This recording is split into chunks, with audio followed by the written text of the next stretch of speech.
Hello everyone, hope you are keeping well. This is Vishal Masih and welcome back to my channel economic sites. और आज हम पढ़ेंगे consumption function. This is very very important for 6 marks question. Almost every year, एक year छोड़ के, या आप कह सकते हो ऑलमोस्ट हर साल ये क्वेश्चन पूछा ही जाता है। देखिए, चैप्टर 12 जो आपका है ना, मे बी दूसरी बुक्स में कहीं इधर उधर हो सकता है, जो आपका theory of income and employment है। ठीक है, theory of income and employment. इसमें आपके 4 क्वेश्चंस बहुत बहुत इंपॉर्टेंट है 6 मार्क्स के लिए।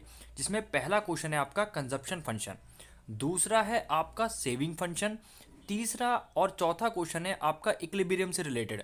ठीक है, कि कैसे हम इनकम और एम्प्लॉयमेंट में इक्विलिब्रियम या इनकम एंड आउटपुट में इक्विलिब्रियम ला सकते हैं। तो उसके दो तरीके हैं। जो तीसरा वाला होगा वो होगा सेविंग एंड इन्वेस्टमेंट अप्रोच। मतलब जो इक्विलिब्रियम है, या तो आप सेविंग एंड इन्वेस्टमेंट अप्रोच से ले सकते हैं, ठीक है, या कर सकते हैं बेसिकली। तो वो आपका एक पूरा 6 मार्क्स का कवर होता है। और एक आपका है एग्रीगेट डिमांड और एग्रीगेट सप्लाई अप्रोच से। So there are total 4 question which are very very important.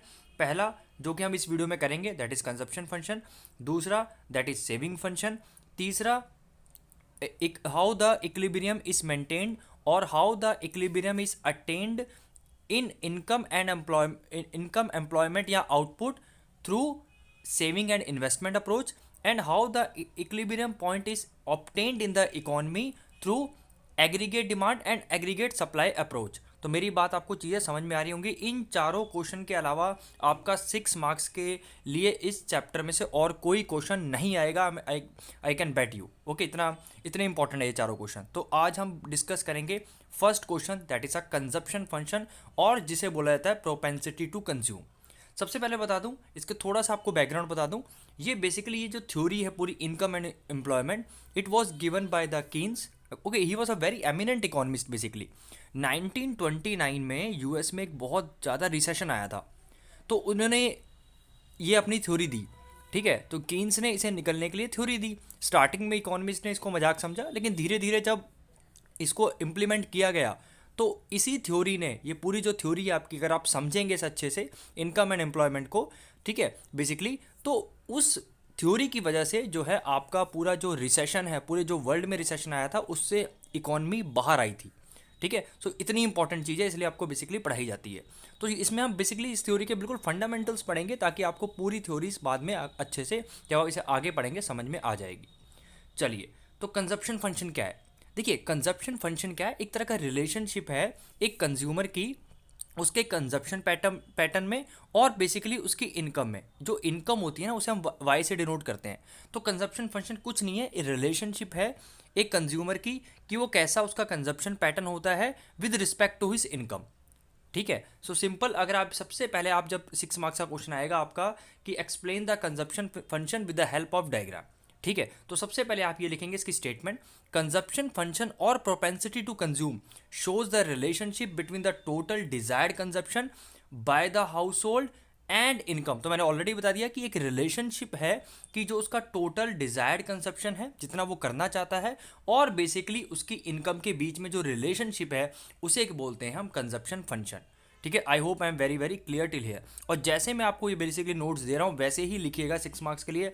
Definitely you will get the 6 out of 6 marks. Okay, और ये जरूर मेंशन कर दीजिएगा इसमें। तो इसको मैथमेटिकली हम ऐसे शो करते हैं, C equal to F Y. इसका मतलब होता है जो कंजप्शन है वो फंक्शनल रिलेशनशिप है इनकम का। इसका मतलब है कि जो आपका कंजप्शन है वो डिपेंड करता है आपके वाई पे। ठीक है, अगर आपको मैथमेटिकली, अगर ये किसी को भी बताएंगे, अगर C equal to F Y, ठीक है, and if he knows the mathematics, तो वो ये बोलेगा कि ये जो आपका जो C है, जो कंजप्शन है बेसिकली, वो आपका डिपेंड कर रहा है इनकम पे। और जनरली होता भी है ना। अगर आपकी इनकम राइज होगी तो आप कंजप्शन बढ़ा देंगे, अगर आपकी इनकम कम होगी तो आप कंजप्शन कम कर देंगे। तो सारा कुछ आपकी कंजप्शन पैटर्न इनकम पे तो डिपेंड करता है रियल लाइफ में। Okay, so that thing it is same, it is showing. चलिए, अब जो हमारा प्रोपेंसिटी टू कंज्यूम है या कंजप्शन फंक्शन है, वो भैया दो टाइप का होता है। एक तो आपका एपीसी और दूसरा आपका एमपीसी। आपको ऐसे ही शो करना पड़ेगा। एंड इन द बोर्ड्स अगर आप ऐसे थोड़ा सा इसे ऐसे हाईलाइट करते हैं, ठीक है, एरोज बना के थोड़ी प्रेजेंटेशन इसे अच्छी देते हैं, तो that will give a good impact. आप ऐसे लिख सकते हैं बेसिकली। मेरी राइटिंग थोड़ी यहाँ पर आपको अच्छी नहीं लगेगी, लेकिन आप इससे राइटिंग और अच्छी कर सकते हैं। ओके, सो एपीसी एक होती है एपीसी, दूसरी होती है एमपीसी। अब APC equal to C over Y, ठीक है, एपीसी का फॉर्मूला होता है आपको याद रखना है C over Y, that is consumption over income. और एमपीसी का होता है change in consumption over change in income. मैं आगे बताऊंगा और अच्छे से एक्सप्लेन करूंगा इसे, डोंट वरी। फिलहाल के लिए आप इतना ध्यान में रखिए कि जो कंजप्शन फंक्शन है, जिसे प्रोपेंसिटी टू कंज्यूम भी बोला जाता है, it is further divided into two types, that is APC and MPC. ठीक है, now this is both are very very important. अब भैया सबसे पहले पढ़ लेते हैं एपीसी क्या होता है, that is average propensity to consume. APC is a ratio of the simple, आपको रटने की कोई जरूरत नहीं है, देखिए आपको याद ही हो जाएगा आंसर। ठीक है, सबसे पहले क्या था, देखिए स्टेटमेंट में क्या लिखा कि ये एक फंक्शनल रिलेशनशिप होती है आपकी कंजम्पशन और इनकम की, ठीक है, या डिजायर्ड टोटल कंजम्पशन और इनकम की बेसिकली। उसके बाद आप लिखेंगे कि जो प्रोपेंसिटी टू कंज्यूम है या कंजप्शन फंक्शन के दो टाइप्स होते हैं, एक एपीसी में, एक आपकी एमपीसी। ठीक है, एपीसी क्या होता है, सिंपल आप सी ओवर वाई याद रखिएगा, और इसी को बेसिकली आप डेफिनेशन में लिख दीजिएगा कि APC is a ratio of the consumption over income. तो सी ओवर वाई है क्या, बेसिकली आपका रेशियो ही तो है कंजप्शन और इनकम का। ठीक है, और proportion of income devoted to consumption, कि आप टोटल इनकम में से, है ना, टोटल इनकम में से कितना पार्ट बेसिकली आप स्पेंड करते हैं, खर्च करते हैं, उसे बोलते हैं एवरेज प्रोपेंसिटी टू कंज्यूम। मान लीजिए मेरी इनकम है 100 रुपीज़, उसमें मैंने क्या कितना खर्च कर दिया 80 रुपीज़, तो इसे जब इसे आप सॉल्व करेंगे तो आपका आएगा 0.8, तो मेरा एपीसी कितना हो गया 0.8। तो मैं इससे क्या समझूंगा, क्योंकि हम मान के चलेंगे कि इनकम हमारी कितनी 1 है, तो जब बोलोगे कि भैया मेरी एपीसी 0.8 है, तो अगला बंदा क्या समझेगा कि हाँ भाई ये 80% उसमें स्पेंड कर दे रहा है अपने इनकम में। ठीक है, मेरी बात समझ में आई, विच इज़ गुड साइन।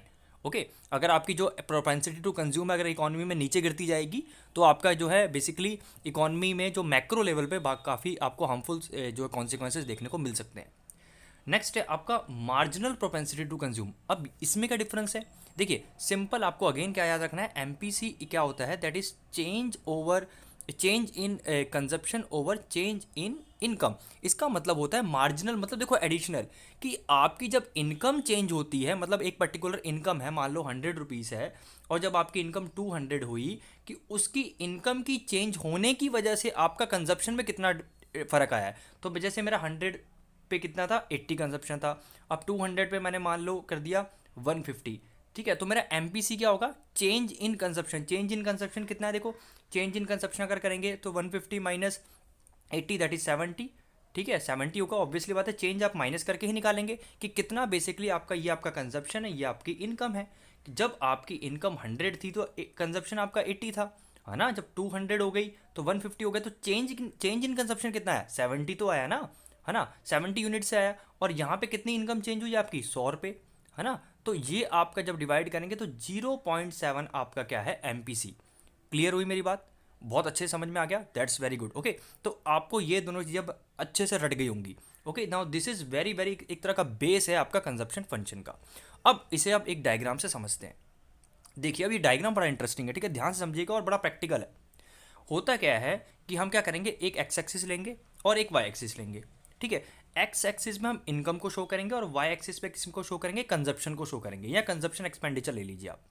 अब देखिए इनकम हम क्या मानते हैं, ध्यान रखिए, इनकम को वाई से डिनोट किया जाता है हर समय, वो हर समय हमारी जो स्ट्रेट लाइन 45 डिग्री एंगल पे लेते हैं हम। ओके, स्ट्रेट लाइन लेते हैं। अब ऐसा क्यों होता है, देखिए कीन्स ने क्या किया, उसने बोला कि चलो इनकम को हम क्या लेते हैं, कांस्टेंट ले लेते हैं। कांस्टेंट मतलब इनकम एक एक कांस्टेंट लेवल पे बढ़ रही है आपकी। और एक्चुअली होता भी है ऐसे, अगर रियल लाइफ में देखो आपका ऐसा नहीं होता कि आपकी सडनली आपकी जो इनकम है बहुत हाई हो जाती है, आप धीरे धीरे ही ग्रो करते हैं। तो वही चीज़ उसने शो की कि चलो मान लीजिए इनकम है जो एक लीनियर लेवल पे बढ़ रही है, चलो ठीक है, उसने वो जो लाइन इसलिए जो 45 डिग्री लाइन पे शो कर दी। अब ये देखो, ये कह रहा है जो कंजप्शन है वो इसने ये लाइन शो की है। अब इसका बहुत मीनिंग है, इसका मतलब देखिए, इसका मतलब क्या है, उसने यहाँ से जीरो से शुरू नहीं की कंजप्शन। इनकम जीरो से शुरू होती है, देखिए अभी आप कुछ नहीं कमा रहे, है ना, अगर आप एक 12th क्लास का बच्चा अगर मैं ये वीडियो देख रहा है तो डेफिनेटली उसकी इनकम जीरो है ना, लेकिन उसका कुछ कंजप्शन है, इसलिए उसने जो कंजप्शन लाइन है ना वो ऊपर रखी एट द जीरो लेवल पे। मतलब कंजप्शन लाइन उसने जब जीरो लेवल है मतलब जीरो लेवल से कंजप्शन को स्टार्ट नहीं किया, क्योंकि अगर आपकी इनकम जीरो भी है फिर भी आप कुछ ना कुछ कंज्यूम करोगे ही करोगे डेफिनेटली, है ना, जिंदा रहने के लिए कुछ ना कुछ तो खाओगे ना, भले आप कुछ नहीं कमा रहे हो, है ना, that what he want to tell basically. ठीक है, इसलिए जो कंजप्शन लाइन है वो ऊपर रखी इसने। ठीक है, चलिए अब देखिए, अब ध्यान से देखिए, अब ये जो पॉइंट ए है आपका, इसे बोलते हैं हम ऑटोनॉमस कंजप्शन। ऑटोनॉमस कंजप्शन क्या होता है, मतलब जब आपकी इनकम जीरो होती है तो उस लेवल पे जो बेसिकली आप कंजप्शन कर रहे हो वो आपका ऑटोनॉमस कंजप्शन है। मतलब आपकी इनकम जीरो है लेकिन आप कंज्यूम मान लीजिए 220 यूनिट्स कर रहे हैं, है ना, आपके सर्वाइवर के लिए, खाना पीना, खाने पीने के लिए, है ना। तो इसको बोलते हैं हम ऑटोनॉमस कंजप्शन। ध्यान रखिए, जब इनकम जीरो पे आप कुछ भी कंज्यूम करते हैं, that is the autonomous consumption. Okay. अब मान लीजिए कि आप धीरे धीरे आपने कुछ कमाना स्टार्ट कर दिया तो आपकी जो इनकम लेवल है ऊपर बढ़ती जाएगी, लेकिन आप एकदम नहीं, आप एकदम से कंजप्शन से ज़्यादा इनकम नहीं क्रॉस कर पाएंगे। मेरे कहने का मतलब है कि जो आपकी इनिशियल पॉइंट पे आपकी इनकम बेसिकली कम रहेगी आपकी कंजप्शन से, है ना। कंजप्शन आपका जो है हाइयर रहेगा। अब धीरे धीरे जैसे जैसे आपकी इनकम बढ़ेगी, और ये जो पॉइंट है बेसिकली दैट, इस पे क्या हो जाएगा, आपका कंजप्शन आपकी इनकम के बराबर हो जाएगा। कहने का मतलब क्या है, यहाँ पे आप जितना आप कमा रहे हैं एट वाई जीरो, जितना आप कमा रहे हैं उतना ही खर्च कर दे रहे हैं, ठीक है। अब इस पॉइंट पे अगर यहाँ देखो, इतनी लाइन पे ये जो ट्रायंगल है, ओके, ये जो ट्रायंगल है, अगर इस ट्रायंगल पे आप फोकस करेंगे तो आप ये देखेंगे यहाँ पे तो कंजप्शन ज़्यादा हो रहा है और इनकम कम है ना। यहाँ पे हर पॉइंट पे, आप हर पॉइंट पे ले लीजिए, आपका जो कंजप्शन है, देखो लाइन ऊपर है, मतलब कंजप्शन हाइयर है इनकम से। अब तो ये हो कैसे, पॉसिबल कैसे हो रहा है ना। ये ऐसा पॉसिबल हो रहा है कि ये वो लोग हैं, जैसे कि मान लो जो स्टूडेंट्स हैं, या मान लीजिए किसी की पुरानी, मेरी जॉब, अगर मैं जॉब कर रहा हूँ, मेरी जॉब चली जाती है तो मैं भूखा थोड़ी मर जाऊंगा, मैंने कोई अपने फ्रेंड से ले लूँगा या मेरी पास्ट सेविंग होगी उसमें से निकाल के बेसिकली मैं खर्च करूँगा। तो ये जो चीज़ है वो ये चीज़ शो करती है, ठीक है, वो ये चीज़ शो करती है। और धीरे धीरे आपके दिन सबके बदलते हैं, अच्छे दिन सबके आते हैं ना, ठीक है। चलिए, तो अच्छे दिन आए तो यहाँ पे एक पॉइंट है, ये जो पॉइंट है जहाँ आपका जो कंजप्शन है, मतलब आप जितना कंज्यूम करें उतना अपने लिए कमा ले रहे हैं। अब हुआ क्या, आपने और तरक्की की, ठीक है, आपकी इनकम और बढ़ने लग गई, बढ़ने लग गई। तो ये पॉइंट यहाँ, ये पॉइंट जो आपकी शो कर रहा है, ये जो लाइन है, ये ट्रायंगल बेसिकली, ये सारे पॉइंट आपका शो कर रहा है जो आपकी इनकम ज़्यादा है आपके कंजप्शन से, ठीक है। मेरी बात ध्यान सुनिएगा कि ये आपकी जो इनकम है वो ज़्यादा है कंजप्शन से। तो इसमें गैप क्यों आ रहा है बेसिकली, ठीक है। ये जो गैप है आप कैसे फुलफिल करेंगे, ये आप किसी से लोन लेंगे, क्रेडिट लेंगे, या आपकी पास्ट सेविंग होगी तब उससे पूरा करेंगे। अच्छा, ये जो गैप क्यों आ रहा है, मतलब आपकी इनकम ज़्यादा है और आपका कंजप्शन कम है, तो बीच का भैया कहाँ जा रहा है, मतलब इनकम आपकी 100 है लेकिन आप स्पेंड कितना कर रहे हो, 80 कर रहे हो, तो 20 रुपये कहाँ जा रहे हैं आपके, 20 रुपये हो रहे हैं सेव, ठीक है। ये जो 20 रुपये हैं आपके क्या हो रहे हैं, ये सेविंग। तो ये जो आपकी लाइंस हैं, ये जो लाइंस हैं, यहाँ ये एरिया है पूरा, ये जो गैप है बेसिकली कंजप्शन और इनकम का, ये आपका सेविंग शो कर रहा है। और जैसे जैसे आप इनकम बढ़ती जाएगी आपकी डेफिनेटली आपकी सेविंग क्या है, बढ़ती जाएगी। क्योंकि आप ऐसा तो है नहीं कि आप मान लीजिए आप 1 करोड़ रुपए कमाने लग गए एक महीने में, अब 1 करोड़ ही खा थोड़ी जाएंगे आप ना। उसमें से ज़्यादा से ज़्यादा आप मान लीजिए 1 लाख खर्च कर रहे हैं तो आपके ज़्यादा से ज़्यादा 5 लाख खर्च करने लग जाएंगे, 95 लैक्स तो आपके बच जाएंगे ना। तो इसलिए आपकी जो सेविंग है वो ज़्यादा हाइयर होने लगती है। Okay, I hope I am very very clear Keynes कहना क्या चाहता था। ओके, तो बेसिकली कंजप्शन फंक्शन यही डायग्राम पे आपका बहुत बहुत इंपॉर्टेंट है इस डायग्राम में। तो इस डायग्राम आई होप आपको अच्छे समझ में आ गया होगा। तो ये जो है हमारा ऑटोनॉमस कंजप्शन, मतलब जब इनकम जीरो होती है, जब इनकम जीरो पे बेसिकली जो आप कंज्यूम करते हो वो आपका क्या था, ऑटोनॉमस कंजप्शन होता है। और इस सारे पॉइंट्स पे आपका कंजप्शन ज़्यादा है इनकम से, वो कैसे पॉसिबल हो पा रहा है, या तो आपने लोन लिया है, या तो आपको कोई पाल रहा है, या आपकी कोई पास्ट सेविंग रही होगी। और ये जो आपका पॉइंट है कि धीरे धीरे जब आप कुछ कमाना लगते हो साथ, साइड बाय साइड मान लीजिए कुछ कमा रहे हैं, तो आपकी जब ये पॉइंट पे वाई जीरो पे क्या होता है, आपकी इनकम क्या हो जाएगी, आपकी कंजप्शन के बराबर हो जाएगी। और ये जो पॉइंट आपका शो कर रहा है, ये पॉइंट शो कर रहा है कि आपकी income is greater than your consumption, मतलब यहाँ पे आपकी सेविंग शुरू हो गई है। तो बेसिकली अब इस डायग्राम को आप ध्यान देखिए ना, इसमें 3 पॉइंट है। सबसे पहला है जब आपका कंजप्शन ज़्यादा है, मतलब ये जो एरिया है ट्रायंगल, छोटा वाला ट्रायंगल। दूसरा है आपका ये point, okay, which is C equal to Y, okay, and third point that is y is greater than c। अब इस पूरे आंसर में बेसिकली आपको ये 3 पॉइंट ही एक्सप्लेन करने हैं। मैं फिर से बता रहा हूँ, इस डायग्राम को बनाने के बाद, ठीक है, इस डायग्राम को बनाने के बाद आप ये लिखेंगे, सबसे पहले ये जरूर लिखना है आपको कि एक्स एक्सिस क्या शो करती है, वाई एक्सिस क्या शो कर सकती है, क्या करती है बेसिकली। देखिए एक चीज़ आपको और बता दूं कि जो इनकम होती है वो हर समय किसके बराबर होती है, सी प्लस एस के बराबर होती है। ओके, सी प्लस एस, सी मतलब कंजप्शन और एस मतलब सेविंग, मतलब जितना भी आप कमा रहे हैं या तो आप कंज्यूम कर लेंगे या आप उसे सेव कर लेंगे, ठीक है। और हमारा जो कंजप्शन होता है, जो कंजप्शन लाइन होती है, उसे हम डिनोट करते हैं ए प्लस सी वाई, ठीक है। मैं फिर से बता रहा हूँ, ए प्लस सी वाई। ए क्या था मैंने ऑलरेडी बता दिया था, this is the autonomous consumption. C क्या है आपका, एम पी सी है, एम पी सी मैंने ऑलरेडी ऊपर बता दिया है। और वाई क्या है, इनकम है। तो basically C equal to A plus C Y, इसके रिलेटेड आपके न्यूमेरिकल्स आते हैं, लेकिन इस this year it will not come because due to the reduce syllabus. तो आपको ये स्पेसिफिकली ये लाइन ऑफ इक्वेशन है जो आपको याद रखनी है। इस लाइन की इक्वेशन क्या है, y equal to C plus S, और ये हर समय 45 डिग्री पे ही बनेगा, ठीक है। अब आपको डायग्राम क्लियर हुआ, चलिए। तो वही चीज़ इन्होंने यहाँ पे शो कर दी, फाइन।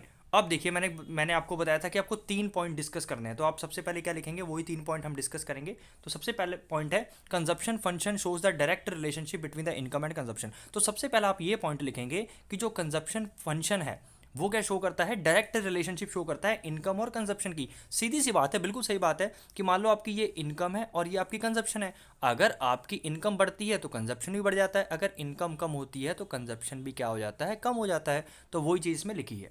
अच्छा, दूसरा पॉइंट क्या है कि व्हेन इनकम इंक्रीजेज, जब हमारी इनकम बढ़ती है, तो डायग्राम में देखो ये इनकम बढ़ती हुई शो कर रही है, ऊपर जा रही है ना।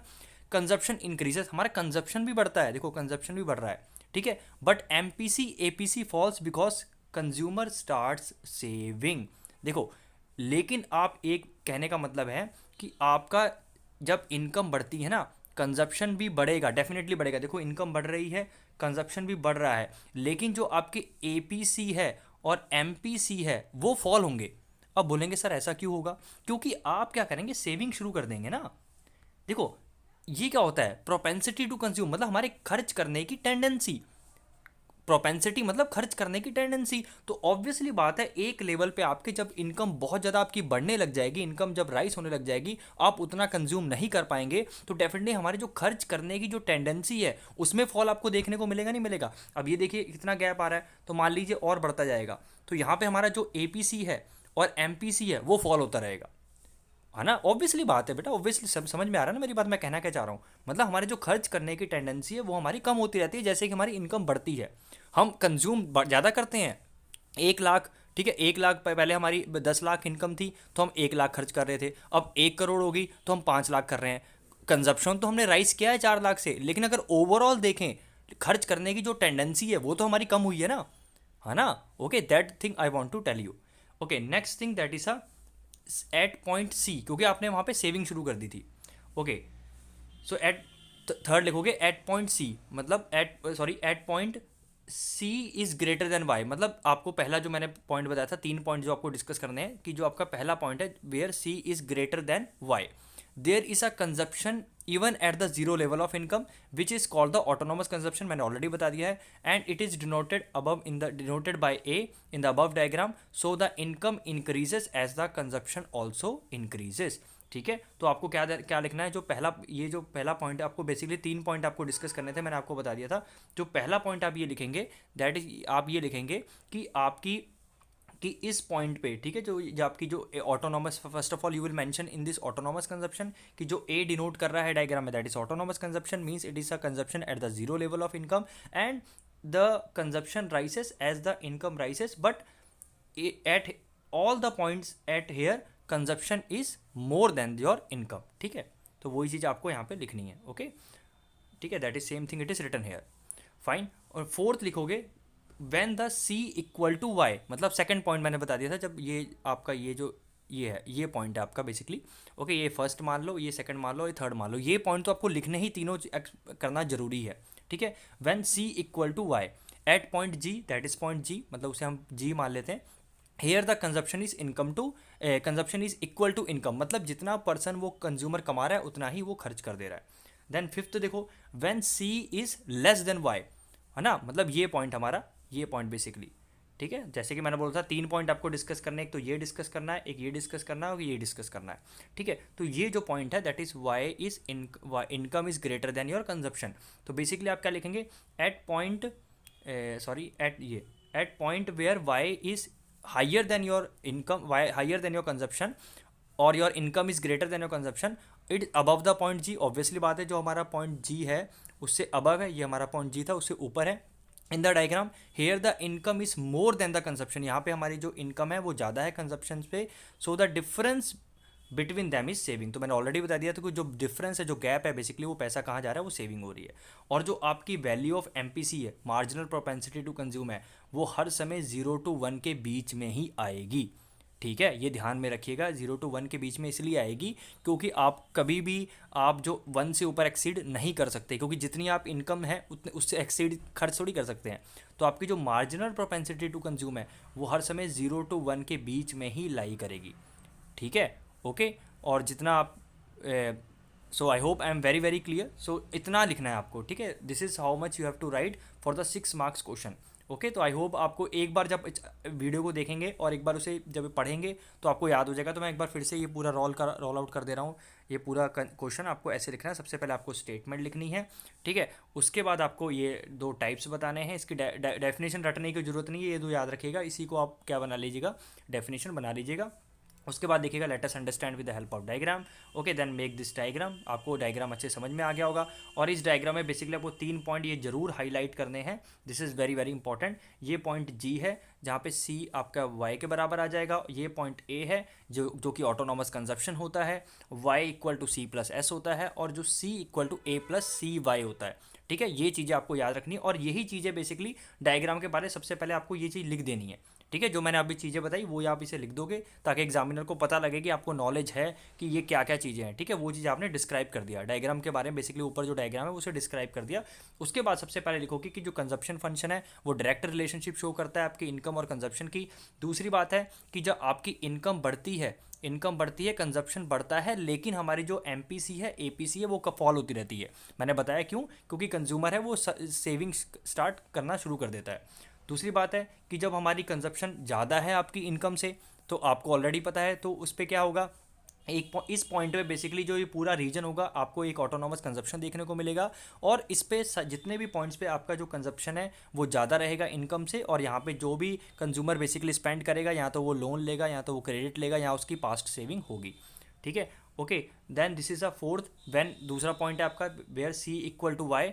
तो यहाँ पे आप पॉइंट जी मेंशन करेंगे कि और यहाँ पे लिखेंगे कि यहाँ पे आपका जो कंजप्शन है वो इनकम के बराबर हो जाएगा। उसके बाद आप फिफ्थ पॉइंट में ये लिखेंगे कि आपका जो इनकम है वो ज़्यादा है आपके कंजप्शन से। ये जो पॉइंट है वो जी पॉइंट से ऊपर लाई करता है। और यहाँ पे क्या होता है, आपका जो डिफरेंस है, आपका जो डिफरेंस है बेसिकली, जो ये डिफरेंस आप देख पा रहे हैं, ये डिफरेंस है वो आपका सेविंग शो कर रहा है। ठीक है, और जो वैल्यू ऑफ एमपीसी है वो 0 to 1 के बीच में लाए ही करेगी डेफिनेटली, क्योंकि आपकी जो टोटल इनकम है 1, उससे ऊपर थोड़ी स्पेंड कर सकते हैं आप।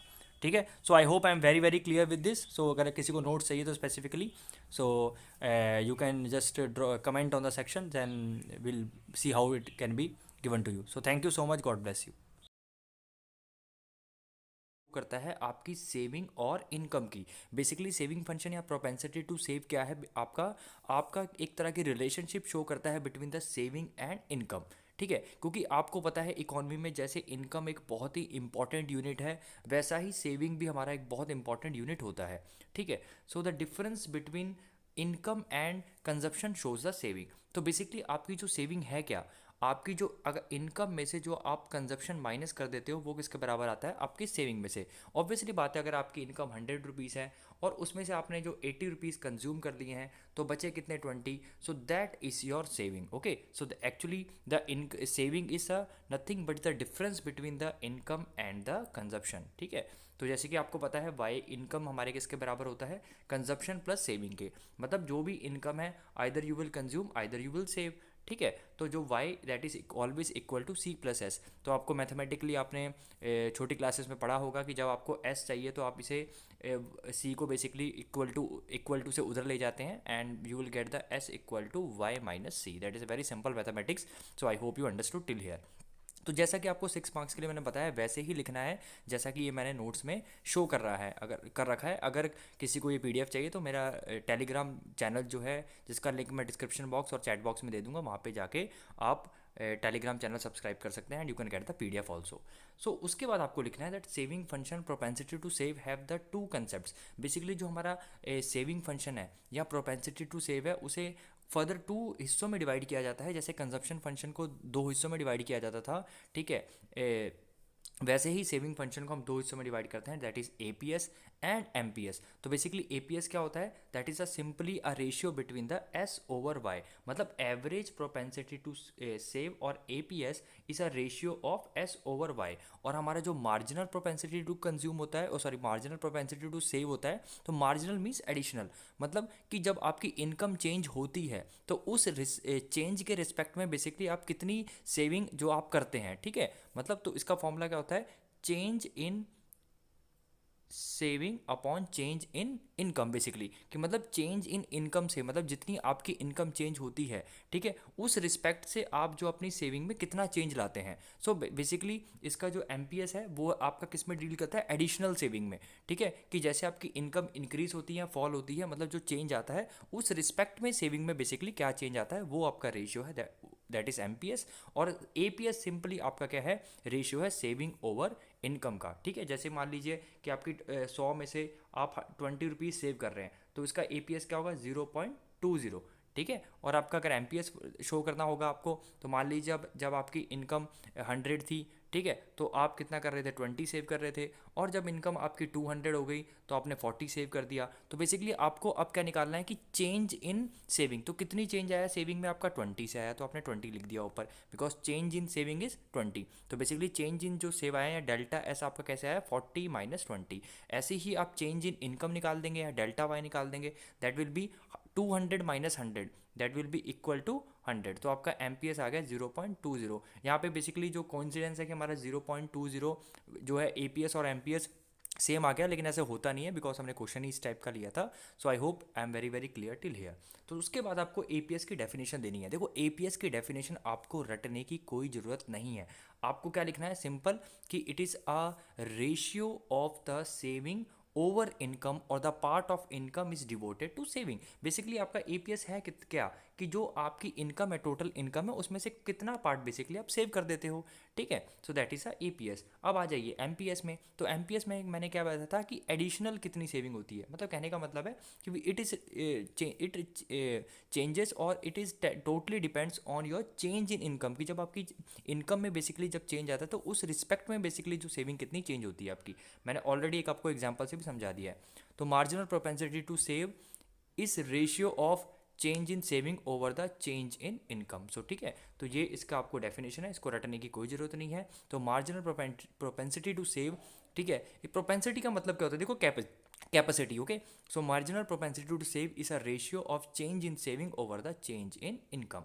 सो अब इसको हम एक डायग्राम से समझते हैं, ठीक है। जैसा ही मैंने आपको बताया है वैसे ही आप इसको एग्जाम में लिखेंगे, ठीक है। तो इसमें आप देख पा रहे हैं कि सबसे पहले हमने क्या किया है, यहाँ पे दो डायग्राम बेसिकली हम इसे यूज़ करेंगे ड्राइव करने के लिए सेविंग फंक्शन। तो सबसे पहले क्या है, ऊपर वाला डायग्राम, ये बेसिकली कंजप्शन फंक्शन का ही डायग्राम है। तो अगर आपने ये वीडियो से पहले अगर वो वीडियो नहीं देखी तो वो जरूर देखिएगा, आपको पूरी चीज़ें समझ में आ जाएंगी। तो ये हमारा सबसे पहला क्या है, कंजप्शन फंक्शन का डायग्राम है, जिसमें हमारा क्या है, ये मैं इसको ज़्यादा टाइम नहीं दूंगा एक्सप्लेन करने के लिए। बेसिकली जो सेकंड वाला है वो आपको अच्छे से एक्सप्लेन करूंगा, ठीक है। तो ये एक्चुअली ये हमारी कंजप्शन लाइन होती है, और ये जो स्ट्रेट लीनियर लाइन है that shows the income, okay. और यहाँ पे हमारा क्या है, कंजप्शन ज़्यादा होता है, और यहाँ पे basically consumption equal to Y है। और ये जो पॉइंट है हमारे यहाँ पे इनकम ज़्यादा होती है कंजप्शन से। तो देखिए सिंपल सी बात है, यहाँ पे आपकी कंजप्शन ज़्यादा है इनकम से, मतलब आप कंज्यूम ज़्यादा कर रहे हैं, आप कंज्यूम मान लीजिए 100 कर रहे हैं और इनकम सिर्फ आपकी 50 है या उससे भी कम है। तो बेसिकली यहाँ पे आपकी सेविंग होगी इस रीज़न में, तो यहाँ पे आपकी सेविंग होगी ही नहीं, बल्कि आपकी सेविंग नेगेटिव होगी, है ना। ऑब्वियसली बात है, देखिए एस का फॉर्मूला होता है वाई माइनस सी, है ना। तो अगर मान लीजिए आपकी इनकम कितनी है, 50 है, और कंजप्शन आपका 100 है, तो सेविंग क्या आएगी आपकी, नेगेटिव में तो आएगी। तो ये हिस्सा वही चीज़ हम यहाँ से डराइव कर देंगे नीचे। देखिए ये हिस्सा आपका, ये जो देख पा रहे हैं इस लाइन से, बेसिकली ये लाइन से इधर इस साइड, ओके, लेफ्ट साइड, ये जो हिस्सा है आपका, ओके। मैं फिर से बता रहा हूँ, क्योंकि ये जो लाइन है आप यहाँ से आप सेम कर देंगे, तो ये जो हिस्सा है, ठीक है, it shows the saving equal to negative. तो नेगेटिव का यहाँ कहने का मतलब है कि आपका जो है इनकम है वो कम है कंजप्शन से, तभी तो आपकी क्या है, सेविंग नेगेटिव है, ठीक है। अब दूसरा जो पॉइंट है that is consumption equal to saving, मतलब जितना आप कमा रहे हैं उतना ही, मतलब ये आप मान लीजिए आप कमा रहे हैं वाई है, और इतना ही आपका कंजप्शन है। आपने 100 रुपये कमाए, आपने 100 रुपये खर्च कर दिए, तो यहाँ पर आपकी सेविंग क्या होगी, वाई माइनस सी है, मतलब 100 minus 100 that will be equal to 0। Okay, तो ये आपका ये जो पॉइंट है ना y इक्वल टू जो कंजप्शन फंक्शन से आप जब डायरेक्ट लाइन नीचे खींचेंगे तो यहाँ पर आपकी सेविंग ज़ीरो आ जाएगी। तो देखिए वहाँ पे सेविंग आपकी ज़ीरो आ रखी है, ठीक है।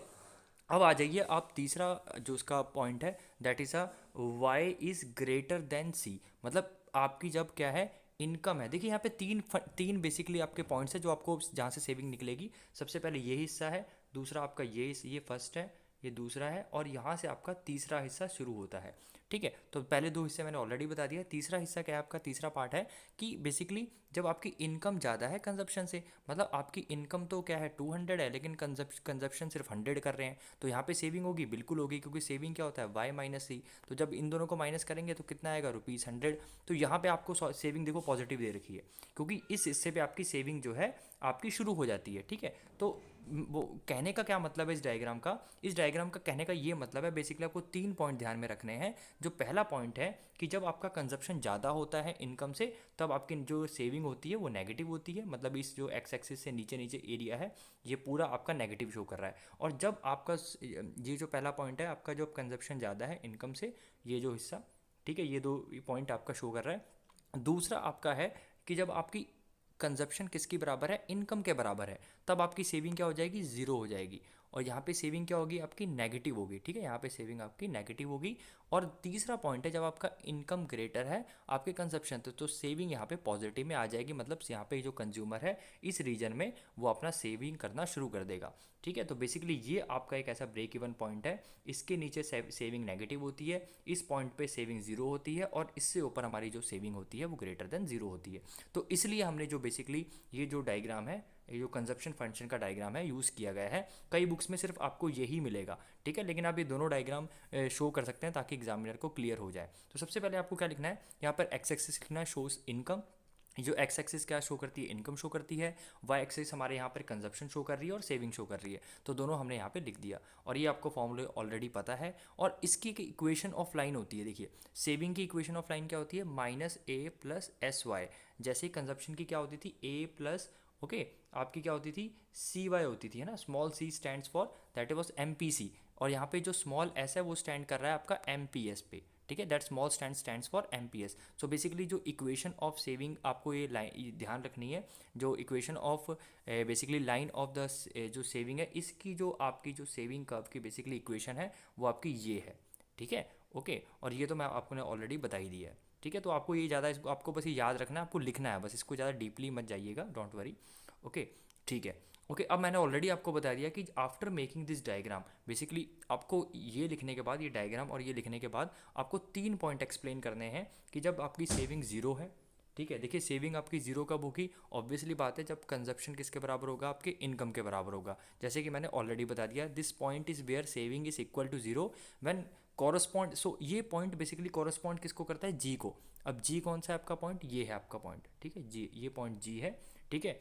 तो आपकी सेविंग ज़ीरो कब होती है, जब हमारी कंजप्शन किसके बराबर होती है, इनकम के बराबर हो जाती है। तो यही पूरी चीज़ लिखी है। ऐसे ही आपने दूसरा पॉइंट बताना है कि जब आपकी सेविंग लेस देन ज़ीरो है, तो ये पॉइंट क्या है, eight y1 level of income, मतलब आपका ये है जो इस लेवल, ये जो y1 है ना, ये जो y1 है बेसिकली y0 से इधर इधर, ठीक है, इस पॉइंट से बेसिकली ये जो पॉइंट से नीचे ये y1 है, इधर भी ये y1, तो ये क्या शो कर रहा है, हमारी सेविंग क्या है, हमारी नेगेटिव शो कर रहा है। तो वही चीज़ लिखी है इन्होंने, ठीक है, कि जब हमारी सेविंग नेगेटिव मतलब लेस देन जीरो कब होगी, at the point y1 at the level of income, here the saving is negative because consumption is more then हमारा इनकम, क्योंकि हम कंज्यूम ज़्यादा कर रहे हैं, हमारे पास इनकम है नहीं, तो ऑलरेडी हमें उधार देना पड़ेगा, तो सेविंग तो हमारी नेगेटिव में चली जाएगी, जैसे मैंने आपको एग्जाम्पल से भी समझा रखा है।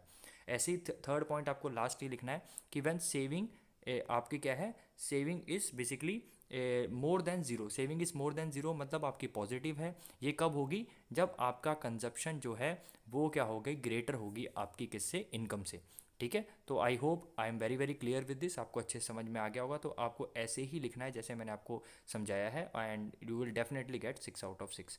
सो thank you so much, God bless you. So hi everyone, hope you are keeping well. This is Vishal Masih and welcome back to my channel Economic Sites। और आज हम एक बहुत ही important क्वेश्चन करेंगे जो ISC class 12th economics board exam में 6 marks के लिए पूछा जाता है, ठीक है। And the question is explain the determination of equilibrium of income and output using the aggregate demand and aggregate supply approach। और ये आपका क्वेश्चन है चैप्टर नंबर 12, आपकी बुक में इधर उधर हो सकता है। That is a question of macro economics of chapter theory of income and employment. मैं आपको पूरा क्वेश्चन एक्सप्लेन करने वाला हूँ बहुत अच्छे से, और दूसरी बात आपको ये समझाने वाला हूँ, आपको बेसिकली नोट्स भी देने वाला हूँ, और आपको ये बताने वाला हूँ आपको एग्ज़ाम में कैसे अटैम्प्ट करना है ताकि आपके 6 आउट ऑफ 6 आए। तो जैसा कि क्वेश्चन कह रहा है कि आपको एक डिटरमाइन करना है इक्विलिब्रियम पॉइंट। ठीक है, किसका इक्विलिब्रियम? इनकम एंड एम्प्लॉयमेंट का। कौन सी अप्रोच से? एग्रीगेट डिमांड अप्रोच और एग्रीगेट सप्लाई अप्रोच। तो सबसे पहले आपको क्वेश्चन में एग्रीगेट डिमांड को एक्सप्लेन करना है या बेसिकली डिफाइन करना है। तो एग्रीगेट डिमांड होता क्या है? देखिए, एग्रीगेट डिमांड आपकी जो टोटल डिज़ायर्ड एक्सपेंडिचर है, या आप कैसे कह सकते हैं कि जो पूरे देश की जो टोटल डिमांड है उसको क्या कहते हैं? एग्रीगेट डिमांड बोलते हैं। So the aggregate demand refers to the total desired expenditure या स्पेंडिंग ऑफ अ कम्युनिटी या consumers in the economy over the period of time.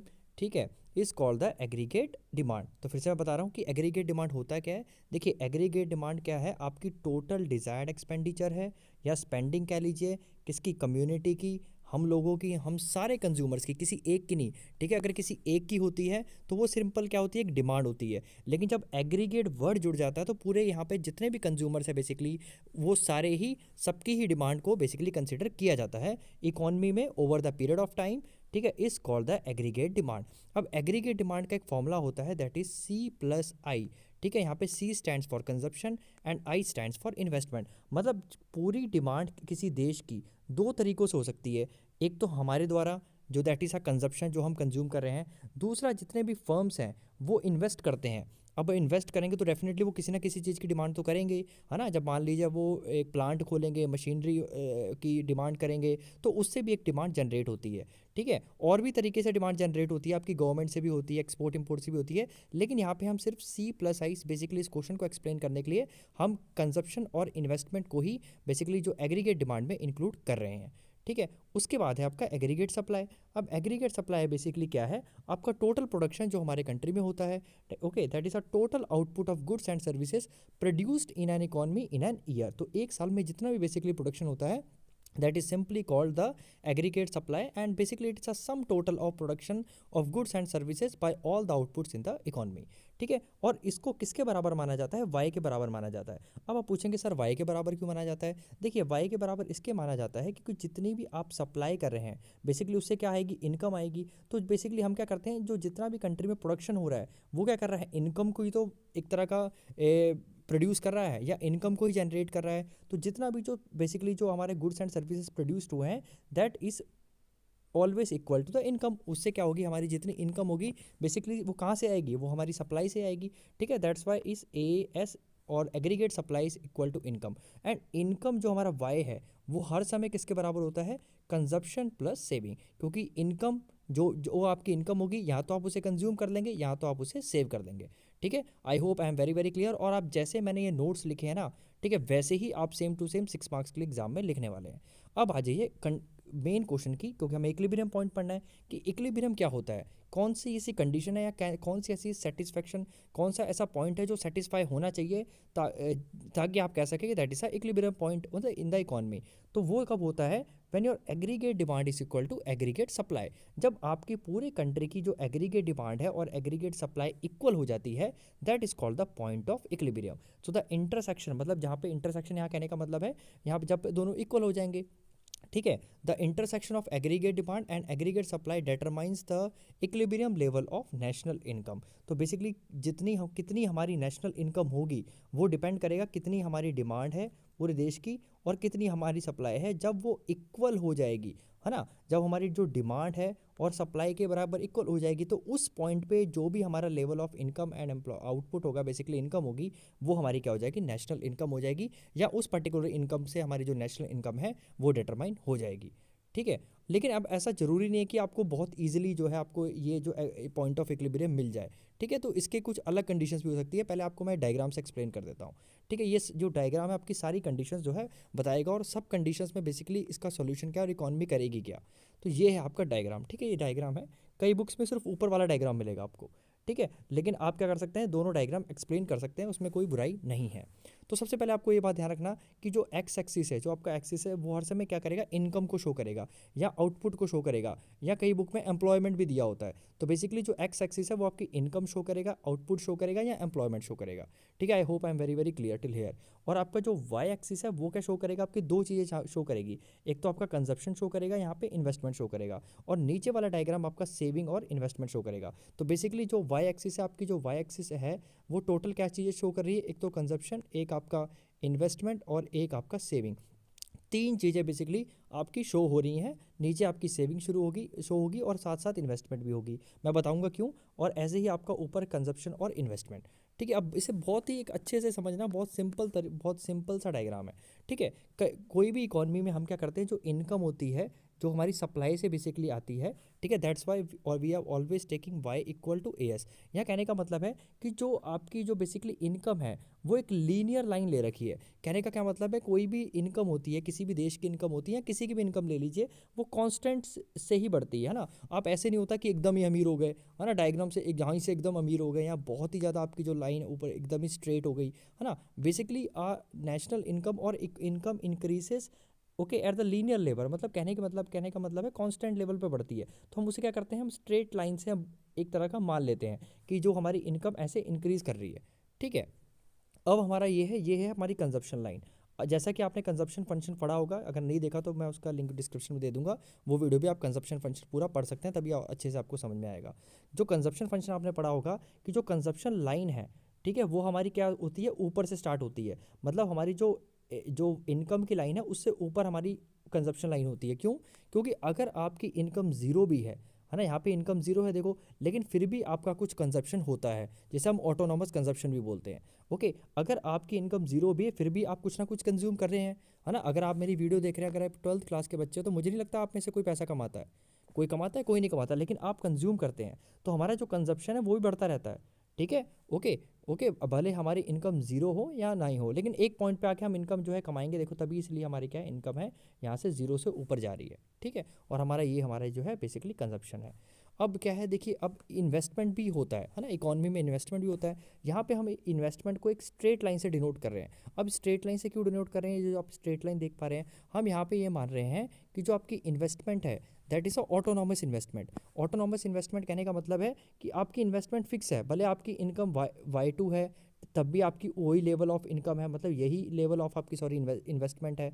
अगर आपकी वाई ज़ीरो है तब भी यही लेवल ऑफ इन्वेस्टमेंट है। मतलब आपके कोई भी पॉइंट में, भले आप कितना भी पैसा कमाओ, भले यहाँ पे देखो कितना पैसा कमा रहे हैं, बहुत पैसा कमा रहे हैं, भले ज़ीरो कमा रहे हैं, तब भी आपने क्या है, इन्वेस्टमेंट क्या कर रही है, फिक्स कर रखी है। ओके, ये इजी करने के लिए होता है, वैसे इकोनॉमी में ऐसा होता नहीं है रियलिटी में, लेकिन समझने के लिए, ये पूरी थ्योरी समझने के लिए हम क्या मान लेते हैं, जो इन्वेस्टमेंट है वो हमारी क्या है, बेसिकली कांस्टेंट है। हम मतलब कोई भी लेवल ऑफ इनकम पे हम सेम टू सेम इन्वेस्टमेंट कर रहे हैं। अच्छा, अब ये क्या है, एडी हमारी एग्रीगेट डिमांड, मैंने ऑलरेडी बताया हमारे क्या होता है, सिंपल सी प्लस आई। तो बेसिकली ये जो एग्रीगेट डिमांड की जो लाइन है, ये इसके ऊपर है सी प्लस आई से। ऐसा क्यों? क्योंकि इन दोनों को मिला के ही हमारी ये जो ऊपर वाली लाइन है, तीसरी लाइन है, वो बनी है। तो डेफिनेटली जो एडी होगा इससे भी ऊपर होगा, इससे भी होगा। कहने के मतलब है जो सी और आई जो हमारा ऑलरेडी किस में इंक्लूडेड है, इसमें इंक्लूडेड है, इसलिए आपकी दो लाइन सबसे ज़्यादा इंपॉर्टेंट हो जाती है। एक तो आपकी ये एडी और ये आपकी ए एस। ठीक है, यही दो लाइन है जिसका पूरी थ्योरी आपकी यहाँ पूरा ये बेसिकली क्वेश्चन जो है डिपेंड करता है। ठीक है, चलिए, अब मान लीजिए कि अब ये पॉइंट है जहाँ पे इक्विलिब्रियम पॉइंट ई है। क्या हो रहा है यहाँ पे, ए डी हमारा क्या हो रहा है, ए एस के बराबर हो रहा है। ठीक है, अब ए डी जब ए एस के बराबर होता है तो इस पॉइंट को बोलते हैं इक्विलिब्रियम। ठीक है, जो हमने ऑलरेडी ऊपर डिस्कस किया, ये हमारी कंडीशन है, लेकिन होता ऐसा नहीं है। ठीक है, ऐसा मतलब ज़रूरी नहीं कि ऐसा ही हो। अब ये भी हो सकता है कि जब एग्रीगेट डिमांड हमारी ज़्यादा हो एग्रीगेट सप्लाई से, तो ये वाला रीज़न जो मतलब इस रीजन के नीचे वाला जो रीज़न है आपका क्या शो कर रहा है कि जब एग्रीगेट डिमांड आपकी एग्रीगेट सप्लाई से ऊपर है, और ये जो बेसिकली शो कर रहा है, ये जो रीज़न है मतलब ई पॉइंट से ऊपर, that is a aggregate supply आपकी ज़्यादा है एग्रीगेट डिमांड से। देखिए ये जो लाइन ऊपर है ना, एग्रीगेट सप्लाई लाइन ऊपर है, इसका मतलब एग्रीगेट सप्लाई क्या है, ज़्यादा है। आपका एग्रीगेट डिमांड, जो एग्रीगेट डिमांड है वो लाइन नीचे है ना। ये लाइन एग्रीगेट सप्लाई की है, ये एग्रीगेट डिमांड की है। यहाँ पर एग्रीगेट डिमांड की लाइन ऊपर थी और आपकी जो एग्रीगेट सप्लाई के लाइन जो नीचे थी, इसलिए यहाँ पे डिमांड ज़्यादा है। यहाँ पे दोनों इक्वल हो जा रहे हैं एट पॉइंट टी पे, दिस इज इक्विलिब्रियम पॉइंट। और बेसिकली इस ये जो एरिया है ये आपका क्या शो कर रहा है, दैट इज़ कि जो सप्लाई है वो ज़्यादा है आपकी डिमांड से, या aggregate supply is greater then demand. अब यही चीज़ आपको बेसिकली इस क्वेश्चन में बताना है कि इस पॉइंट पे इकोनॉमी क्या करेगी। ये पॉइंट तो हमारा इक्विलिब्रियम है, that is a very good है ना, ये हमारा कहते हैं स्टेबल पॉइंट है कि जो जितनी हमारी डिमांड है उतना ही हम सप्लाई कर दे रहे हैं, तो एक तरह का स्टेबल है हमारी इकॉनमी। अच्छा, ये जो पॉइंट है वेयर आपकी A S is greater then A D, ये जो पॉइंट है इस पे इकॉनमी क्या करेगी। अब बहुत कॉमन सेंस देखिए, सिंपल सी बात है। अब इसी से चीज़ से हम वो नीचे वाली ड्राइव कर देंगे। देखिए नीचे वाले भी हम क्या करेंगे, आई सेम टू सेम रखेंगे। सेविंग हमारा ऑलरेडी हमने सेविंग फंक्शन में पढ़ रखा है कि हमारा नेगेटिव से सेविंग शुरू होती है। ऑब्वियसली बात है कि जब हमारा कंजप्शन आपकी इनकम से ज़्यादा है, आप ज़्यादा कंज्यूम कर रहे हैं, उतनी इनकम है नहीं, तो क्या आप सेव करेंगे, तो ऑब्वियसली बात है आपकी सेविंग क्या होगी, नेगेटिव होगी। फिर आपकी सेविंग ज़ीरो हो जाएगी, है ना, जब हमारी जो है बेसिकली कंजप्शन आपकी इनकम के बराबर हो जाएगी। ये पॉइंट पे देखो यहाँ पे क्या होगा, आपका सेविंग जो आपकी y2 पे आपकी ज़ीरो शो होगी, ठीक है। और ये जो पॉइंट है, ये जो इससे ऊपर वाला पॉइंट है, यहाँ पे सेविंग ग्रेटर देन आपकी कंजप्शन होती है। और यहाँ पे देखो इस पॉइंट पे, ये पॉइंट पे आपकी सेविंग इन्वेस्टमेंट के बराबर हो रही है। अब ऐसा क्यों बोलोगे कि सर सेविंग इन्वेस्टमेंट के बराबर कैसे हो रही है इस पॉइंट पे, क्योंकि ई पॉइंट पे आप जब इसे अटैच करेंगे नीचे तक, ई पॉइंट से बिल्कुल नीचे तक यहाँ पे एस इक्वल टू आई है। अब ऐसा क्या होता है कि इक्विलिब्रियम पॉइंट पे हमारी सेविंग इन्वेस्टमेंट के बराबर होती है। सिंपल सी बात है, देखो एट पॉइंट ई पे ए डी इक्वल टू क्या है, ए एस के बराबर है। अच्छा, ए डी किससे बना है हमारा, सी प्लस आई से, है ना। ए एस किससे बना है, सी प्लस एस से। तो सी और सी कट गए तो क्या बचा, आई और एस। तो इसलिए एट पॉइंट ई पे हमारा सेविंग इन्वेस्टमेंट के बराबर होता है। और इस पे मतलब जहाँ पे हमारी डिमांड बेसिकली ज़्यादा है, ठीक है, यहाँ पे डिमांड बेसिकली हमारी ज़्यादा है, ये जो रीज़न है यहाँ पे हमारी इन्वेस्टमेंट ज़्यादा होती है, ठीक है। ऑब्वियसली बात है, क्योंकि जब आपकी एग्रीगेट डिमांड बड़ी है आपकी एग्रीगेट सप्लाई से, ठीक है, तो आपकी क्या है, सी प्लस आई है, और हमारे यहाँ पर क्या है, सी प्लस एस है। तो ये तो सेम ही रहने वाला है, तो डेफिनेटली बड़ा क्या हो गया, आई एक ग्रेटर देन इन्वेस्टमेंट, है ना। आई है आपका जो इन्वेस्टमेंट है सेविंग से ज़्यादा है, इसलिए ये जो यहाँ तक है ना, ये जो पॉइंट आपका क्या शो करता है, I is greater then S. अब ये जो पॉइंट है आपका आई ई से ऊपर, ये क्या है आपका जो एग्रीगेट सप्लाई है ग्रेटर है आपकी एग्रीगेट डिमांड से, है ना। ये कैसे हुआ, अब देखो ये सी प्लस एस है, okay, and that is C plus I, है ना। तो सी तो हमारा सेम ही है, अगर इसे कैंसिल कर देते हैं तो आपकी सेविंग ज़्यादा है इन्वेस्टमेंट से। देखो तो वही पॉइंट हमें नीचे यहाँ पे सेविंग ज़्यादा शो कर रहा है इन्वेस्टमेंट से। अब आपको समझ में आ गया होगा, अब आपको रटने की ज़रूरत नहीं पड़ेगी कि जब डिमांड हमारी ज़्यादा होती है सप्लाई से, तब हमारी इन्वेस्टमेंट ज़्यादा होती है। और इस पॉइंट पे तो दोनों इक्वल होते हैं, और बेसिकली इस पॉइंट पे हमारा क्या है, सेविंग ज़्यादा होती है इन्वेस्टमेंट से। वाई, क्योंकि जो हमारे एग्रीगेट सप्लाई का जो टर्म है सेविंग, वो ज़्यादा बड़ी होगी हमारी इन्वेस्टमेंट से, जो कि आपको यहाँ पे सॉल्व करा दी मैंने, ठीक है। अब इतना आपको समझ में आ गया होगा अच्छे से। अब बात होती है कि आपको क्वेश्चन आंसर्स में लिखना है कि इस कंडीशन में बेसिकली इन दो कंडीशन में इकॉनमी क्या करेगी, इन दो, ये तो पॉइंट बिल्कुल स्टेबल पॉइंट है ना, ये तो बिल्कुल अच्छा पॉइंट है, आप कह सकते हो बिल्कुल स्टेबल पॉइंट है, कोई भी इकॉनमी जहाँ पे रहने की कोशिश करेगी। और आपका ये पॉइंट है, ठीक है, कि एक पॉइंट है, देखिए कोई भी इकॉनमी ये पॉइंट रीच करने की कोशिश करती है, तो अगर उनको अपना इक्विलिब्रियम पॉइंट पता लग जाता है, तो अगर वो ये चीज़ फेस कर रहे हैं तो यहाँ पे पहुँचेंगे, अगर ये चीज़ फेस कर रहे हैं तो वापस वो यहाँ पे आएंगे, ठीक है। मैं आपको समझाता हूँ। तो सबसे पहले आपको क्या लिखना है, या सबसे पहले आंसर में देखिए, जब भी आप डायग्राम लिखते हैं तो ये जरूर लिखिए कि एक्स एक्सिस क्या शो करता है, वाई एक्सिस क्या शो करता है, वो मैंने ऑलरेडी आपको बता दिया, ये जरूरी लिखना होता है, ठीक है। और ये मैंने ऑलरेडी बता दिया कि जो इन्वेस्टमेंट यहाँ पर ऑटोनॉमस लेके चल रहे हैं, मतलब वो सेम रहेगी eight all the levels of output, वो जो कि एक बहुत इम्पॉसिबल सी चीज़ है ना। अगर आपकी इनकम बढ़ती जाएगी तो आप ज़्यादा इन्वेस्ट करते हैं, लेकिन यहाँ पे हमें ईजी करने के लिए, नहीं तो फिर हमारी जो लाइन है वो एडी लाइन है वो ड्राइव करना बहुत मुश्किल हो जाता, क्योंकि आपकी जब इन्वेस्टमेंट बढ़ती रहती है कंजप्शन, तो आप ये जो लाइन है आप क्लियरली डिफाइन नहीं कर पाते, ठीक है। इसलिए यहाँ पे हम समझने के लिए हम इन्वेस्टमेंट को ऑटोनॉमस लेके चल रहे हैं। अब सबसे पहला पॉइंट है हमारा इक्विलिब्रियम पॉइंट, बेसिकली कि ए डी हमारा ए एस के बराबर है, और यहाँ पे क्या होता है हमारा आई इक्वल टू एस होता है, मैंने ऑलरेडी बता दिया है, ठीक है। तो आप लिखोगे in this above diagram eight point E which is a equilibrium point, so AD is equal to AS which is a point of equilibrium in the economy। तो ये हमारा पॉइंट होता है इक्विलिब्रियम में। तो कोई भी अर्थव्यवस्था यही चाहेगी कि जो हमारी जितनी डिमांड है उतनी ही हमारी सप्लाई हो, ताकि किसी को प्रॉब्लम ना हो, ठीक है। तो here what is produced is all demanded in the economy. तो जितना भी हमारा बेसिकली प्रोड्यूस होता है उतना ही हमारा क्या है डिमांड कर लिया जाता है। और कौन से लेवल पे है, eight y0 level of output. तो ये देखो ये आपका y0 लेवल ऑफ आउटपुट है, ठीक है, जहाँ पे s इक्वल टू आई है और इसी पॉइंट पे हमारा क्या होगा, ऊपर ad हमारा as के बराबर होगा, ठीक है। तो वही चीज़ आपको नीचे लिखनी है। अच्छा, दूसरा पॉइंट क्या है कि जब आपकी ad ज़्यादा है आपकी as से, कहने के मतलब ये आपकी ad है और आपकी ये as है, ये इस पॉइंट, ये जो पॉइंट है आपका, कि जब आपकी डिमांड ज़्यादा है आपकी सप्लाई से, और यहाँ पे मैंने ऑलरेडी बता रखा है क्या होता है, यहाँ पर आपकी इन्वेस्टमेंट ज़्यादा होगी। सिंपल सी बात है कि देखिए अगर किसी देश में डिमांड ज़्यादा आ रही है ना, तो लोग क्या करेंगे, तब इन्वेस्ट करेंगे। तो इसलिए आपकी इस पॉइंट पे इन्वेस्टमेंट ज़्यादा होगी, है ना। तो उन्हें पता है कि भैया लोगों की डिमांड आ रही है तो यहाँ पे हम इन्वेस्ट करें, प्रोड्यूस करें और हमें, ताकि हमें प्रॉफिट हो, ठीक है। और ये कब तक चलेगा, देखिए ये देखिए मैं फिर से बता देता हूँ आपको। तो इस पॉइंट पे हमारी इन्वेस्टमेंट ज़्यादा होती है। ऑब्वियसली बात है, इन्वेस्टमेंट ज़्यादा होगी, जितने भी फर्म्स हैं वो क्या होंगे, प्रमोट होंगे, उन्हें पता है कि डिमांड अप है तो वो प्रोड्यूस करेंगे। अच्छा, कब तक प्रोड्यूस करेंगे, जब हमारी डिमांड किसके बराबर हो जाएगी, सप्लाई के, क्योंकि उससे ऊपर अगर वो प्रोड्यूस करेंगे तो डेफिनेटली उनको लॉस होगा, है ना। यहाँ पर तो लॉस होने वाला है उनको, क्योंकि वो चीज़ बिकेगी नहीं फिर, क्योंकि डिमांड तो इतनी है, सप्लाई ज़्यादा दे रहे हो आप, है ना, और प्राइस भी नीचे आ सकता है। तो वो कभी भी जब इस पॉइंट पे होती है इकॉनमी, तो वो प्रोड्यूस करेगी। मतलब अगर जब उसकी डिमांड ज़्यादा होती है सप्लाई से, तो इकॉनमी प्रोड्यूस करेगी, वहाँ पे इन्वेस्टमेंट हाइयर होगी, इन्वेस्टमेंट ज़्यादा की जाएगी। कब तक की जाएगी, जब तक आप इक्विलिब्रियम पॉइंट पे नहीं आ जाते, मतलब AD AS के बराबर नहीं हो जाता।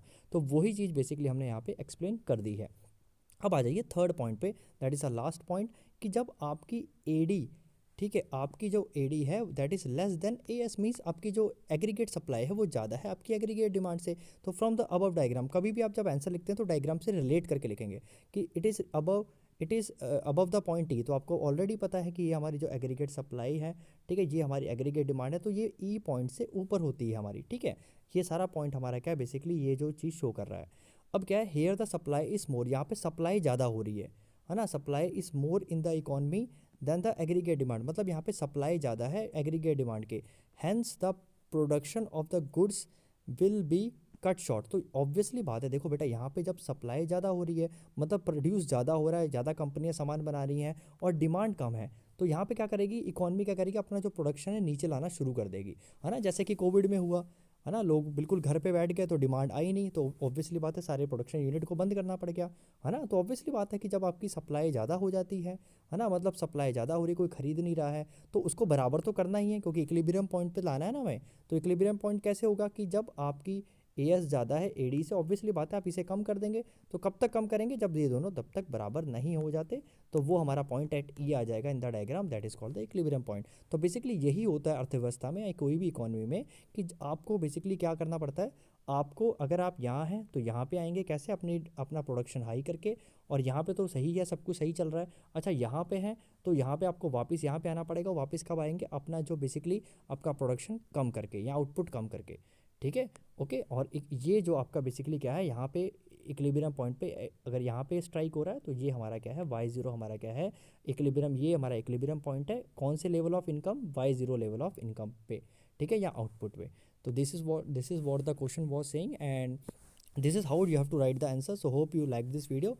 Thank you so much, God bless you. Hello everyone, hope you are keeping well. This is Vishal Masi and welcome back to my channel Economic Sites.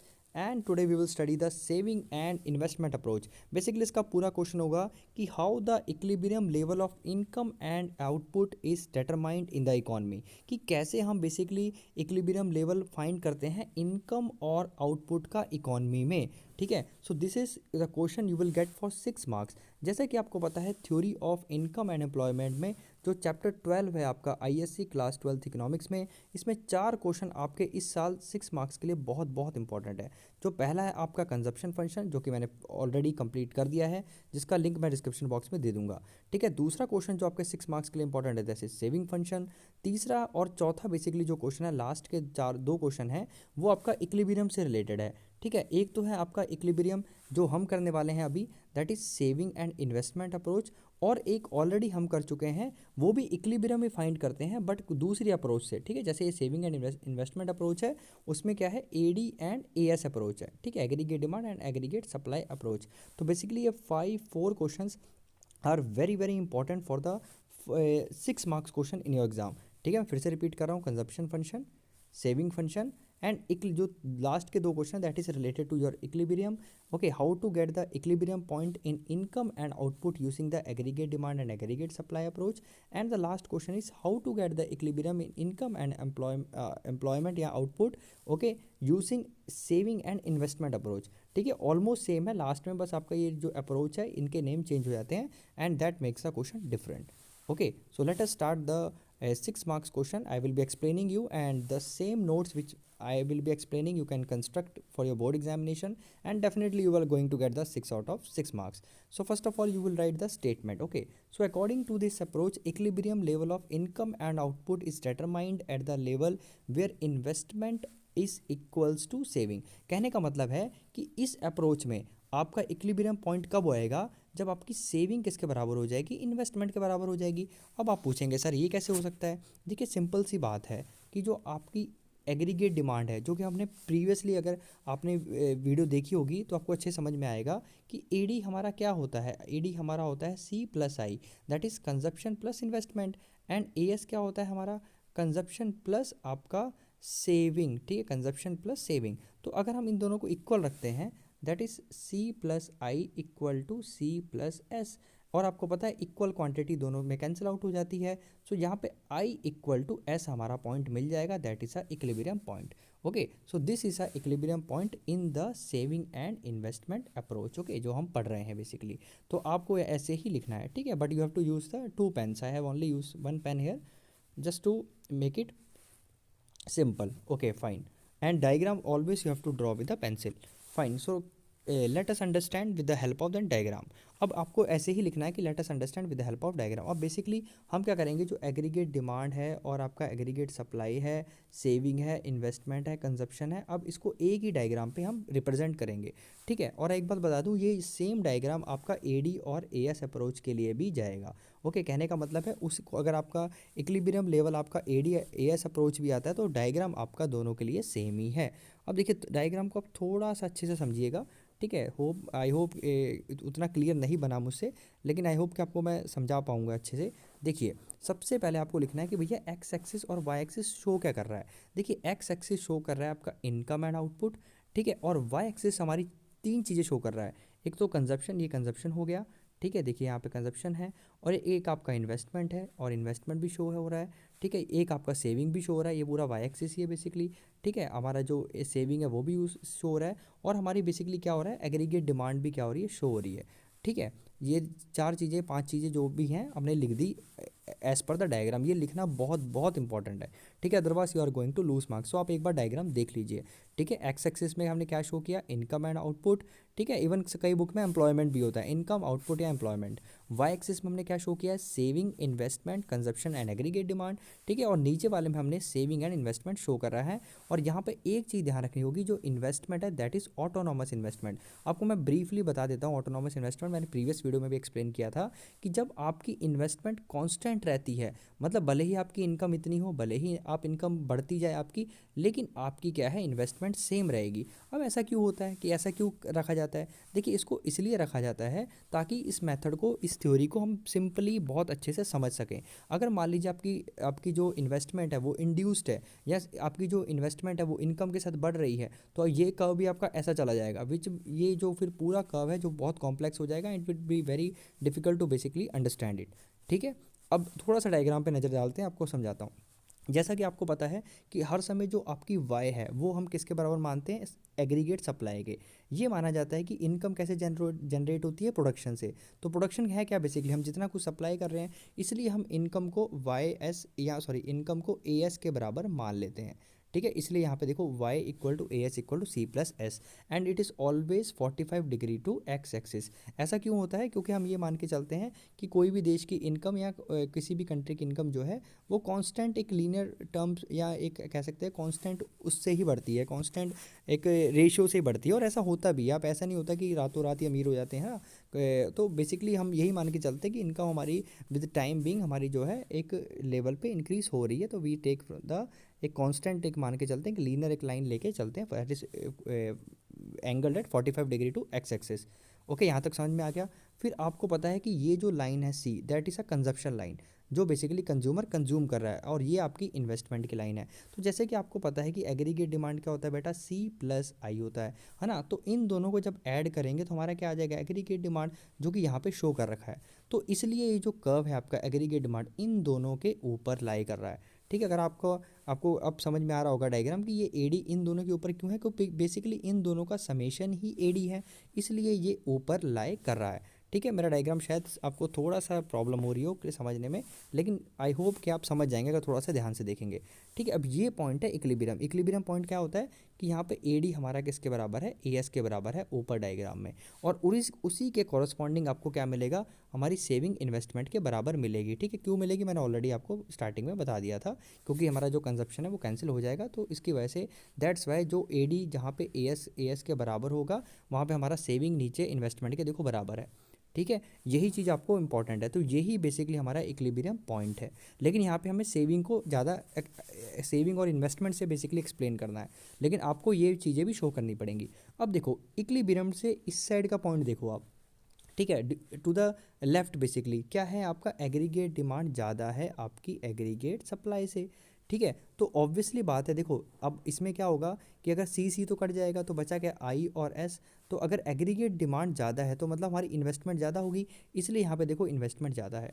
तो जब हमारी डिमांड ज़्यादा होती है इकॉनमी में तो ऑब्वियसली हम इन्वेस्ट करते हैं, है ना। सिंपल सी बात है ना, कि जब आपकी आपकी डिमांड बहुत ज़्यादा हो रही है इकॉनमी में, है ना, तो क्या करेंगे, आप पैसा लगाएंगे मार्केट में। इसलिए आप देख पा रहे हैं कि जब when aggregate demand is higher than the supply, मतलब डिमांड ज़्यादा है लोगों की, तब क्या हो रही है, इन्वेस्टमेंट हो रही है इकॉनमी में। और वो कब तक होगी, जब तक सेविंग किसके बराबर हो जाएगी, इन्वेस्टमेंट के। इसका मतलब है जब तक एग्रीगेट डिमांड हमारी एग्रीगेट सप्लाई के बराबर नहीं हो जाती, तब तक हमारी क्या होगी, हम उसे बेसिकली डिमांड हाई रहेगी और हम उसे प्रोड्यूस करते रहेंगे इकॉनमी में, मतलब प्रोडक्शन चलता रहेगा। अब और अच्छे से समझाता हूँ, अभी फिलहाल के लिए आप इतना समझिए। ठीक है, और ये जो पॉइंट है आपका ऊपर वाला, मतलब ई से राइट हैंड साइड में, ये हमारा क्या शो कर रहा है कि हमारा जो एग्रीगेट सप्लाई है वो हाइयर है एग्रीगेट डिमांड के। अब इसका कहने का मतलब क्या है कि बेसिकली क्या है, देखो सी तो कट गया था, बचा आई और एस ही था, है ना। तो मतलब आपका सेविंग मतलब एस वाला साइड ज़्यादा है, मतलब हमारा जो एस वाला साइड है ये ज़्यादा है। ठीक है, मतलब कहने का मतलब सेविंग, जो हमारा सेविंग है वो ए एस में आता है ना, सी प्लस एस। सी तो कैंसिल हो गया तो एस हमारा क्या है, ग्रेटर हो जाएगा, सेविंग ग्रेटर हो जाएगी, है ना। आपको समझ में आ रहा होगा चीज़ें अब, तो वही पॉइंट हमारा देखो यहाँ पे शो कर रहा है। अब देखो, अब ध्यान से समझना, ठीक है, अब मेरी बात ध्यान समझना, कि जब भी इकॉनमी में एग्रीगेट डिमांड हाई होती है एग्रीगेट सप्लाई से, तो उसके कॉरस्पॉन्डिंग हमारी क्या होगी, इन्वेस्टमेंट ज़्यादा होगी, या इन्वेस्टमेंट ज़्यादा होनी चाहिए सेविंग से। और कब तक होगी, जब हमारे कब तक उसे करेंगे, मतलब कब तक उसे प्रोड्यूस या कब तक उसे डिमांड को बढ़ाते रहेंगे, कब तक, जब तक हमारी सेविंग इन्वेस्टमेंट के बराबर नहीं हो जाती। तो ये हमारा इक्विलिब्रियम पॉइंट यहाँ पे दोनों में मैच करना चाहिए या करेगा।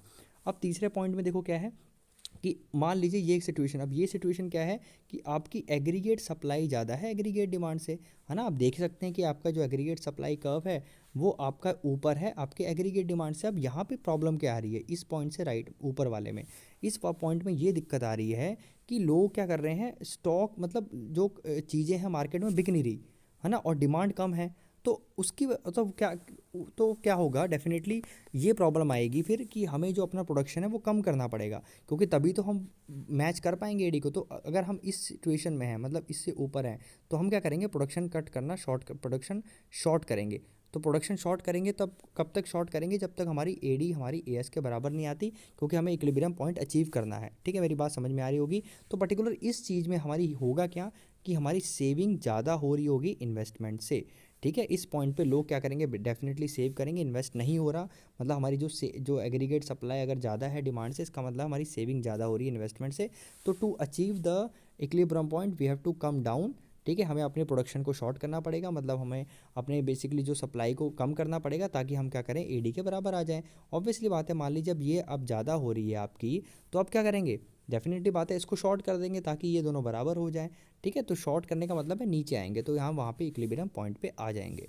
ठीक है, ओके। तो यही बेसिकली आपको 3 पॉइंट बेसिकली आपको कॉरस्पॉन्डिंग दिखाने हैं। लेकिन जब हम इसे एक्सप्लेन करेंगे बेसिकली, क्योंकि हमारा ये सेविंग एंड इन्वेस्टमेंट अप्रोच है, तो यहाँ पे हम सिर्फ फर्स्ट पॉइंट लिखेंगे S equal to I. So you will write, so according to the above diagram, okay, you have to always relate to the diagram. You will write according to the above diagram, saving S is equal to investment. तो यहाँ पे देखो हमारे क्या है, saving, यही तो point है ना basically, S equal to I, मतलब ये पॉइंट एट ये point E point, okay, at point E देखो है ना. सो Y0, ये Y0 of level of income है, ठीक है, एंड आउटपुट है. So this is a equilibrium point. अब देखिए एक बात ध्यान से देखिए, एक बात ध्यान से देखिए कि देखिए जब हमारी डिमांड बढ़ती है, देखो डिमांड बढ़ती है तो हमारी इनकम का लेवल भी बढ़ता है. पहले हमारा Y2 था, अब फिर Y0 हो गया, ठीक है. अब इस पॉइंट पे इनकम तो बड़ी है, लेकिन दिक्कत क्या हो रही है इस पॉइंट पे कि हमारी जो सप्लाई है वो ग्रेटर है डिमांड से, मतलब डिमांड है नहीं, ठीक है. यहाँ तो अगर डिमांड बढ़, इस पॉइंट से अगर डिमांड ऊपर बढ़ जाए तो फिर तो हम इस पॉइंट को जो अचीव है वो अच्छे से कर पाएंगे. लेकिन अगर हमारी डिमांड नहीं बढ़ती तो ये हमारा पॉइंट जो है बेकार हो जाएगा, ठीक है, हमें नीचे ही आना पड़ेगा. ओके, तो ऐसे हमारी जो इनकम है आउटपुट सेट होती है इकोनॉमी में. अब आ जाइए दूसरा पॉइंट. दूसरा पॉइंट क्या है आपका कि जब आपकी इन्वेस्टमेंट ज़्यादा है, अब इकोनॉमी में देखिए क्या हो रहा है, इन्वेस्टमेंट ज़्यादा है, इसका मतलब क्या हो रही है, डिमांड ज़्यादा होगी, है ना. इकोनॉमी में डिमांड ज़्यादा होगी, डिमांड ज़्यादा होगी तो मतलब आपका जो डिमांड है हाइयर देन सप्लाई. सो यहाँ पे production of goods will done, यहाँ पे हम क्या करेंगे, गुड्स को प्रोड्यूस करेंगे.